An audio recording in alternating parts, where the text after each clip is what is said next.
तुम्हें 70 साल हो गए हुकूमत करते हुए, तुम हमारा निशान मिटाना चाहते हो?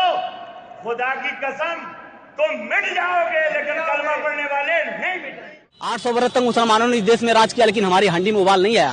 5 साल से तुम्हें सत्ता मिल गई, तुम्हारा दिमाग खराब हो गया है। ये भाषा है उन आक्रमणकारियों की जो मजहब के नाम पर दो अलग मुल्क ले चुके हैं और अब बाकी बची भारत भूमि पर गिद्ध दृष्टि जमाए बैठे हैं। दोनों वीडियो में एक बात समान है, वो ये कि हमने इस मुल्क पर 800 साल हुकूमत की। ये वो बात है जो भारत का हर शांति दूत बड़े ही गर्व के साथ कहता और मानता है। चूंकि 800 साल हुकूमत की, इसलिए ये बाकी बचा देश भी उनका ही है। 800 साल तक राज करने का सच क्या है, ये हर भारतीय को पता होना चाहिए, क्योंकि इतिहास की कांग्रेसी किताबों ने कभी सत्य को सामने आने ही नहीं दिया। मध्यकाल के इतिहास को पढ़ें तो सत्य सामने आते देर नहीं लगती।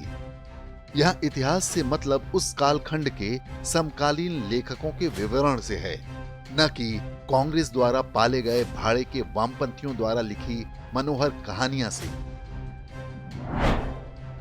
दिल्ली पर तुर्कों के आक्रमण और अधिकार के बाद हुए बदलावों पर उस दौर के ढेरों लेखकों ने बहुत विस्तार से जानकारी दी है।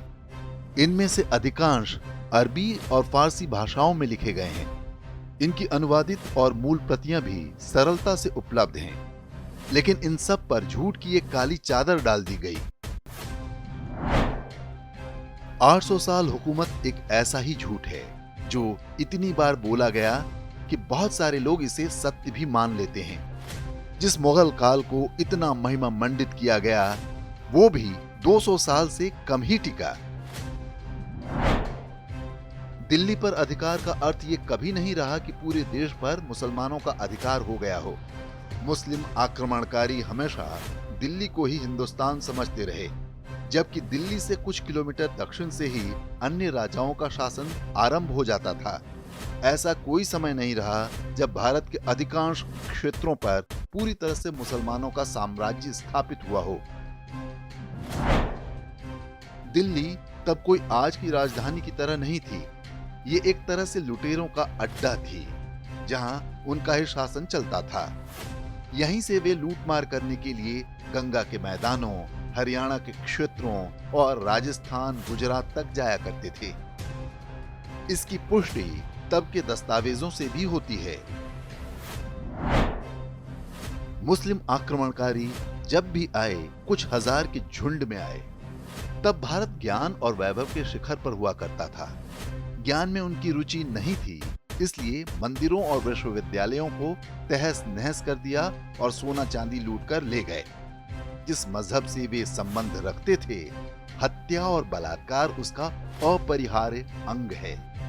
इसलिए ये काम वे कभी नहीं भूले। स्वयं मुगलों के दरबारियों ने जो इतिहास लिखा है, उसके अनुसार हर जगह उन्हें भारतीयों के प्रतिरोध का सामना करना पड़ा। ये प्रतिरोध था, तभी ये देश हिंदू है और आगे भी हिंदू रहेगा। इस्लामी हमलावर जिन राज्यों को जीतते, वहां तलवार के जोर पर धर्मांतरण की कहानियां आज भी सुनी सुनाई जाती हैं। जो ऐसा करने के लिए राजी नहीं थे, उनका इतिहास हजारों महिलाओं और बच्चियों के सामूहिक आत्मदाह से भरा पड़ा है। इसे जौहर कहा जाता है। जौहर कोई बहुत पुरानी परंपरा नहीं थी। ये काम केवल इसलिए करना पड़ता था क्योंकि इस्लामी लुटेरे शवों के साथ भी बलात्कार करते थे। मृत्यु के बाद भी अपने स्वाभिमान की रक्षा के लिए हजारों हिंदू महिलाओं ने अपने लिए सबसे कष्टदायक मृत्यु चुनी।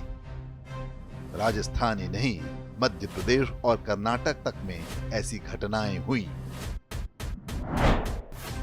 800 साल हुकूमत का घमंड दिखा रहे ये जाहिल स्वयं नहीं जानते कि वे किन अभागे पुरखों के भूले भटके वंशज हैं।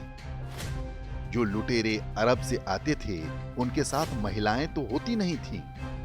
मातृपक्ष से धर्मांतरण का ये क्रम कितना अपमानजनक है, इसका अनुमान उन्हें स्वयं भी नहीं।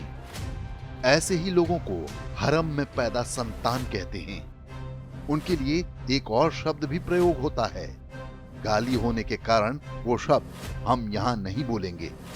तो जिन्हें अपने इतिहास और अस्तित्व पर शर्म अनुभव करना चाहिए, वे ही स्वयं को 800 साल हुकूमत करने वाला समझ बैठे। कोई भी सभ्य समाज उसे लूटने, बलात्कार करने और धर्मांतरण के लिए मजबूर करने वालों से अपनी वल्दियत कैसे जोड़ सकता है? वो कैसे उन पर गर्व कर सकता है? कश्मीर में मकबूल भट्ट, सलीम पंडित, शाहिद डार जैसे नामों में भट्ट, पंडित और डार क्या इशारा करते हैं? गुजरात में अहमद पटेल में चिपके पटेल अरब में कहां पाए जाते हैं? नाम में लगे चौहान, त्यागी और राठौड़ इस उम्मीद में ही लगे रहने दिए गए होंगे कि किसी पीढ़ी में उनके अंदर की गैरत जागेगी, तब नाम में लगी मूल पहचान पूर्वजों की पीड़ा याद दिलाएगी। तो 800 साल कहीं किसी ने राज नहीं किया। जो इस पर इतरा रहे हैं उनमें रत्ती भर आत्मसम्मान होता तो उन्हें शर्म आ रही होती। ये वैसे ही है जैसे कोई खुद को गाली देकर खुश हो रहा हो। इन अधकचरे इंसानों का 800 साल राज का घमंड देखकर कब्रों में लेटे हुए बलात्कारी अवश्य हंसते होंगे, जिन्होंने उनके परिवार की मां बहनों को अपनी दरिंदगी का शिकार बनाया।